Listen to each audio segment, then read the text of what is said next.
अस्सलाम वालेकुम वरहमतुल्लाहि वबरकातुहू। पिछली वीडियो के कमेंट सेक्शन में एक बहन ने सवाल किया है कि मैं दरूद शरीफ अपनी हाजत के लिए पढ़ रही हूँ, तो क्या मुझे इसका अजर मिलेगा या सिर्फ हाजत के पूरे मतलब उस नियत तक ही मेरा दरूद शरीफ शुमार होगा। तो इसकी मिसाल मैं आपको इस तरह दे दूँ कि जैसे हमें हुक्म है कि हम रिज़्क़ हलाल कमाएं।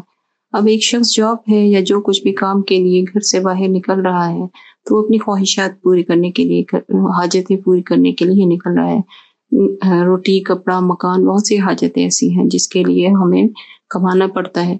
तो ये वो कमाई की कोशिश करने के लिए, यानी अपनी हाजतें पूरी करने के लिए बाहर निकल रहा है। लेकिन जब वो अल्लाह ताला का ये हुक्म सा पूरा करता है साथ में कि वो रिज़्क़ हलाल से ही अपनी हाजतें पूरी कर रहा होता है, तो इसका अजर दुगना मिलता है।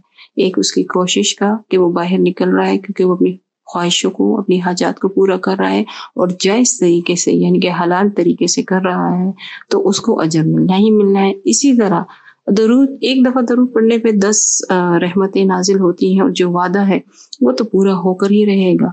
और अगर आप अपनी किसी जायज़ हाजत के लिए दरूद पढ़ रहे हैं, तो आपने एक हुक्म को पूरा किया अपनी हाजत पूरा करने के लिए, तो सवाब तो मिलेगा इंशाअल्लाह ताला, अजर बहुत मिलेगा और आपको बल्कि ज़्यादा मिलेगा क्योंकि आप हाजत अपनी पूरी कर रहे हैं हुक्म को पूरा करते हुए, तो के लिए कोशिश कर रही हैं। तो इंशाअल्लाह ताला ज़रूर मिलेगा।